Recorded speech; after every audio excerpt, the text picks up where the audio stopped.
Hello and welcome to our channel, Shakespeare's Plays and Summaries, where we go over the works of William Shakespeare. Be sure to subscribe and check out our library of videos. Alright, let's just jump right in. Picture this. You walk into a brand new city. You're tired from this long, exhausting journey. And the first thing that happens is someone tells you that you have exactly 24 hours to come up with a massive fortune. And if you don't, well, you'll be publicly executed. Talk about pressure, right? Well, believe it or not, this is the high-stakes reality in the ancient city of Ephesus. This is a place where the laws are just as rigid as the marble columns holding up the buildings. And the guy in charge, Duke Silenus, he really doesn't mess around. And our story? It kicks off with this poor, elderly merchant named Aegeon, who has just been arrested. So, you're probably wondering, what did he do? What crime did he commit? Get this. He's arrested simply for being from Syracuse. See, Syracuse and Ephesus are locked in this nasty trade war. And the rule is simple. Any citizen from one city caught in the other is pretty much doomed, unless they can cough up a 1,000-mark fine. 1,000 marks? And Aegeon, he's completely broke. But, before he faces the executioner's block, the Duke, maybe feeling a little bit of pity, gives him one last chance to explain himself. And oh boy, what a backstory it is. It's tragic, it's complicated, and honestly, it's the very engine that's going to drive this entire chaotic masterpiece. So Aegeon starts telling this story. A story of a shipwreck 23 whole years ago. Just a terrible act of cruel fate. He was on a ship with his wife, their identical twin sons. Yep, identical twins. And, get this, a pair of identical twin servants he'd just bought for them. A massive storm hits, and it literally splits the family in two. Aegeon gets rescued with one son and one servant. His wife, and the other two babies, they just vanish. Vanished. So for the next 18 years, he raises a son, Antipholus, back in Syracuse. But the boy grows up completely obsessed with finding his lost brother, and eventually he leaves home to search. Aegeon, absolutely terrified of losing the only son he has left, has spent the last 5 years searching for him. And that, right there, is exactly how he ended up in forbidden Ephesus. I mean, it's a genuinely heartbreaking story, right? A family just torn apart by fate. But, as the title of the play kind of gives away, this is supposed to be a comedy. And trust me when I say, things are about to get incredibly, unbelievably messy. Okay, so just as poor old Aegeon is being hauled off to jail, what happens? Of course, another ship pulls right into the harbor. And who's on board? You guessed it, Antipholus of Syracuse and his servant, Dromio of Syracuse. And the crazy part is, they are completely, 100% unaware that their father and their long-lost twins are in this exact same city. Now, this Antipholus, the one who just arrived, he's a real deep thinker, a guy who feels kind of lost and lonely. He's not just looking for his brother, he's looking for his own sense of a complete identity. He's also super cautious, and for good reason. He's heard all these rumors that Ephesus is a town just full of, quote, dark-working sorcerers and soul-killing witches. So, let's just recap for a second. We now have two sets of identical twins in one city, and not a single one of them knows the others exist. Okay, so Antipholus of Syracuse sends his Dromio off to an inn with their luggage and 1,000 marks in gold. The exact amount needed to save his father's life. A fact he is, of course, completely and totally unaware of. The irony is just dripping here. So Antipholus decides to just wander the city, clear his head a bit. And right here, this is the moment. The first collision of identities is about to happen. He bumps into a man he's sure is his servant, Dromio. But, and this is the whole shebang right here, it's not his Dromio. No, it's Dromio of Ephesus, the twin brother who's lived here his whole life. And he's just been sent by his mistress to drag his master home for dinner. So this Dromio, the local one, starts nagging him to hurry home to his wife because the capon is burning. Antipholus is just completely baffled. He's like, what wife? What dinner? And hey, most importantly, where are the 1,000 marks I just gave you? And of course, Dromio of Ephesus has absolutely no clue what gold he's talking about. Antipholus is now convinced he's either being mocked or his servant's been bewitched by one of those witches he heard about. So he loses his cool and starts beating the poor guy. It's a brutal, totally confusing start to his trip, and Dromio of Ephesus just runs for his life, back home to tell everyone his master has apparently gone completely insane. Meanwhile, back at the house, it's called the Phoenix, we meet the next key player in this whole chaotic mix-up, Adriana. She's the wife of the local Antipholus, and she's there with her sister, Luciana. Now, Adriana, She is fierce, she is super eloquent, but she is also deeply, deeply insecure about her marriage. In fact, she's already pretty much convinced her husband is cheating on her. So you can imagine what happens when her Dromio comes running back, head all bruised, with this bizarre story about a master who doesn't recognize him and keeps demanding some gold he knows nothing about. Well, her jealousy just kicks into overdrive, and she decides she's going to go find him herself. And she does. She tracks down Antipholus of Syracuse, the wrong one, remember, in the middle of the marketplace, and just unleashes this massive, passionate, poetic speech on him. She's accusing him of infidelity, telling him they're two parts of one soul, and that whatever he's doing is like usurping ivy, just choking the life out of their body. And poor Antipholus of Syracuse is just absolutely floored. I mean, he has never seen this woman before in his entire life. Yet here she is. She knows his name, and she's claiming to be his wife. His only rational explanation for this total assault on his reality? It has to be the work of those Ephesian witches he was warned about. So in a moment of sheer confusion, he just decides to roll with it. So yeah, he agrees to go home with her for dinner.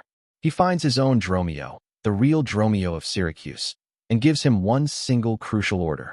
Guard the door, let absolutely nobody no one in. No one. This one command, this single decision is what's going to set the stage for a complete and total disaster. Because you see, the real husband, Antipholus of Ephesus, he's on his way home right now, and he's bringing guests for dinner. So let me ask you this. What do you think happens when a man arrives at his own house only to find the door locked and another version of himself is already inside? Let's dive right into one of the wildest, most chaotic cases of mistaken identity ever written. We're about to meet a guy, Antipholus of Ephesus, who's about to find out what it's like to be a ghost in his own life, locked out of his own house while, get this, an exact double of him is living it up inside. So, I want you to picture this. You've got Antipholus of Ephesus. He's a respected local merchant, and he shows up at his own front door with his buddies, right? He's expecting a warm welcome, maybe a nice dinner, but instead, the door is locked, tight. And the reason why? Well, it's because his long-lost twin brother, a brother he has no idea even exists, is already inside having dinner with his wife. He starts knocking, and a voice answers from the other side. A voice he knows, like the back of his hand. It's his servant Dromio. The only problem is, it's not his Dromio. Nope. It's the servant of his twin brother, Dromio of Syracuse, who has absolutely no clue who's at the door, and is just following orders. Don't let a single soul inside. I mean, just think about how absurd this is for a second. The real master and servant are stuck outside, literally yelling at their own mirror images through a wooden door. The Dromio on the inside, totally clueless, is just slinging insults and insisting his master is already home. It is pure chaos. Now, you've got to understand something about this guy, Antipholus of Ephesus. He's got a seriously short fuse and a huge ego. So being publicly shamed like this, right in front of his friends, it's pretty much the worst thing that could possibly happen to him. Can you imagine someone telling you that you can't come into your own house because, well, you're already inside eating dinner? It's just insane. So his first instinct is just pure rage. He's like, give me a crowbar. I'm breaking down my own door. But thankfully, his friend Balthasar steps in and talks him down. He reminds him, dude, think about your reputation. A public brawl is going to destroy your standing in the city. His entire identity is hanging by a thread here. So he's furious, right? And he's looking for a way to get back at his wife. So he does something really rash. He tells the goldsmith, Angelo, hey, that gold chain I ordered for my wife. Finish it up, but I'm going to give it to a courtesan instead. Oh yeah, he's going there. And this one little act of revenge, it's about to pour gasoline on this fire of mistaken identity. So while our local Antipholus is just fuming outside, his twin from Syracuse is upstairs. And things are getting romantic in all the wrong ways. The chaos is about to take a completely different and way more awkward turn. Turns out, Antipholus of Syracuse has fallen completely head over heels for Luciana, who he thinks is his wife's sister. He starts calling her a mermaid, a goddess. He's laying the poetry on thick. The guy is totally smitten. But for Luciana, this is an absolute nightmare. Her brother-in-law is trying to seduce her. She gives him this really stern lecture about being faithful and then just bolts, running off to tell her sister Adriana that her husband has officially lost his mind. At the same time, Dromio of Syracuse is having his own terrifying romantic run-in down in the kitchen. He gets cornered by a kitchen maid named Nell, who he hilariously describes as being spherical like a globe. And she insists they're engaged and, creepily, knows all about his secret birthmarks. Dromio is, needless to say, completely terrified. He's convinced Nell is some kind of witch who's put a spell on him. And that's it. That's the last straw. Convinced the whole city is crawling with sorcerers, the Syracuse twins make a pact. They have got to get out of this cursed place right now before they lose their souls. But, Ephesus isn't quite done with them yet. As they're trying to make a run for it, the city's weird magic follows them right into the marketplace. And here comes the next layer of insanity. Angelo the goldsmith spots Antipholus of Syracuse and thinks he's found his client. He runs up and hands him this expensive, finished gold chain. Of course, our Antipholus is like, "Whoa, I didn't order this." But Angela just won't take no for an answer, shoves it into his hands, and says he'll be back for the payment later. So now, Antipholus of Syracuse is just left standing there, completely baffled, holding a fortune in gold that he never, ever asked for. He is now 100% convinced that this whole city is some kind of enchanted fairyland where people just hand you treasure. But that little gift? It's about to turn into a huge curse.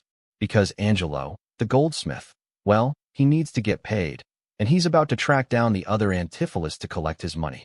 And here it is, the moment the two realities just smash into each other. Angelo finds the real Antipholus of Ephesus and demands his payment. But this Antipholus never got the chain.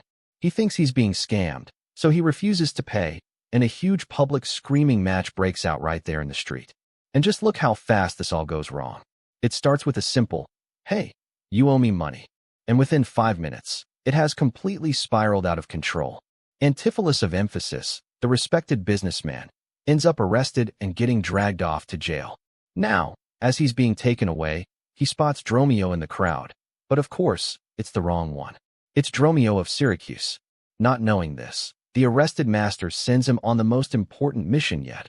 Run home and get the bail money for my wife, Adriana. You can probably see where this is going. This one final mix-up is about to send the entire situation into an absolute nosedive. What happens next is just a masterclass in compounding errors. So Dromio of Syracuse, confused but always obedient, actually gets the bag of bail money from Adriana. But as you can see, he doesn't take it to the guy who needs it, the twin who's sitting in jail. Nope. He delivers it to his own master, Antipholus of Syracuse, who's still just wandering around town a free man. From the Syracuse twins' point of view, this just confirms everything he's been thinking. This city is a total fever dream where beautiful women flirt with you, and people just keep handing you bags of gold for no apparent reason. He has no idea what is actually happening. And this is where it gets truly wild. While one twin is enjoying this bizarre stroke of good luck, the other one is not only still stuck in jail, but his wife is now so convinced he's been possessed by a demon that she's hired a conjurer named Dr. Pinch to perform an exorcism on him. This chart just perfectly sums up the absolute train wreck. Every single person has a perfectly logical goal in their head, but because they're all talking to the wrong people, every single action they take just makes things a million times worse for somebody else. It is a perfect storm of confusion. So that leaves us here, with this one final question. The whole city is in chaos. One twin is in jail and about to be exorcised. The other one is holding a bag of cash, and their long-lost father is about to be executed at sunset. You just have to wonder, how on earth can this tangled mess possibly be unraveled? In the ancient city of Ephesus, things have officially gone off the rails. We've got one brother, Antipholus, being treated like he's possessed by a demon, while his identical twin is running around convinced the whole city is full of witches trying to steal his soul. It is, to put it mildly, an absolute mess. And that's really the big question here, isn't it? As this whole crazy story hits its fever pitch, you just have to ask, what on earth is going to happen when all this mistaken identity finally blows up? So to set the scene, picture this. We've got two identical guys in two totally impossible situations at the exact same time. The local twin, Antipholus of Ephesus, has been tied up and thrown in a dark room. Some quack named Dr. Pinch has decided his pale and deadly look means he's got the devil in him. Meanwhile, his visiting brother from Syracuse is out on the streets, and guess what? He's wearing the very gold chain that kicked off half this trouble in the first place. And you just knew this was coming, right? Angelo the goldsmith spots Antipholus of Syracuse wearing the exact chain he swore up and down he never got. You can just feel the anger building. Well, the whole confrontation just explodes. They're calling him a liar, a thief. And Antipholus, who is at the absolute end of his rope after this day of pure madness, he just draws his sword. He and his servant Dromio, they've got no choice. They have to run for it. They spot a priory nearby and just bolt inside, claiming sanctuary to get away from this angry mob. And this is where a major new player enters the game. The Lady Abbess, this incredibly stern but wise woman, comes out to see what all the commotion is about. She offers them protection, but when Adriana, the frantic wife, shows up demanding her husband, the Abbess turns all her attention right on her. And wow, the Abbess just delivers this legendary smackdown.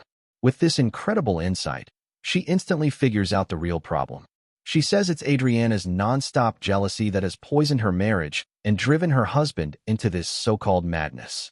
She completely shuts the door on Adriana, leaving her and the merchants just fuming outside. So right here, this is the turning point.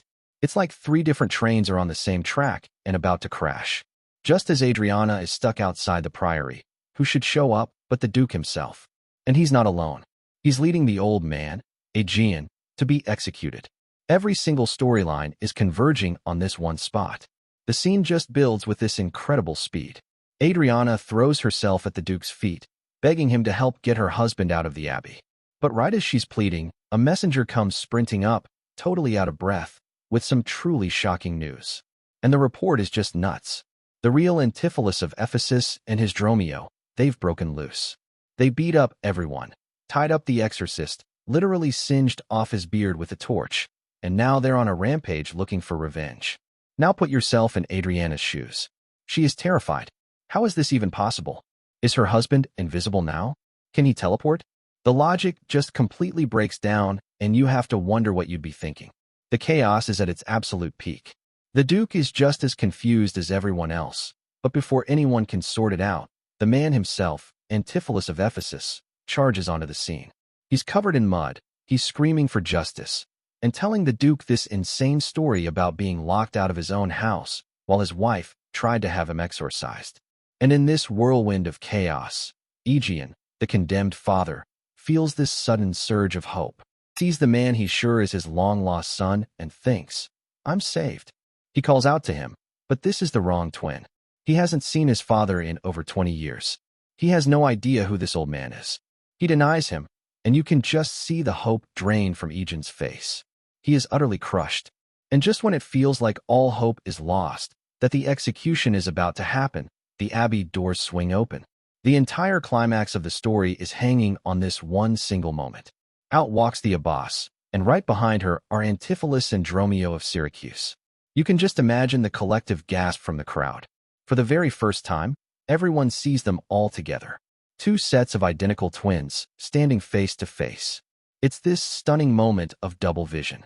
The Duke himself is just speechless. He says what everyone has to be thinking. Which one is the real man? And which one is the ghost? And then, whoosh, it all just clicks.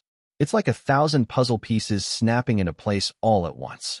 The entire day's chaos, all built on mistaken identity, it just unravels in a second. Angela the goldsmith realizes he gave the chain to the wrong guy. Adriana understands she was accidentally flirting with a total stranger. The whole unbelievable truth is finally out. But wait, because the biggest bombshell is yet to come. The Abbess looks at the condemned old man, Aegeon, and she realizes that's her husband, the husband she lost in a shipwreck all those years ago. She is Amelia, the long-lost mother of the twins. The family is finally whole. And just like that, the much ado is over. After a day that started with a death sentence and descended into complete madness, this family is miraculously, impossibly reunited. And the ending just ties up every loose end perfectly. The Duke, completely moved by the story, pardons Aegeon. Antipholus of Ephesus, now that he understands what happened, makes peace with his wife Adriana. And his twin brother from Syracuse? He's now free to go court her sister Luciana, for real this time. Everyone finally finds their rightful place. But you know, the most heartwarming moment, the real emotional core of it all, is saved for the 2 servants. The 2 Dromios, who have spent their whole lives feeling like only half a person, finally see their other half. They look at each other like they're looking in a mirror and decide to walk into the celebration together. It's just a perfect ending, showing that while a day of errors can cause chaos, finding who you really are is what brings everyone home. Enjoyed the Comedy of Errors? Shop our collection at the Athenaeum Hub. Link in the description.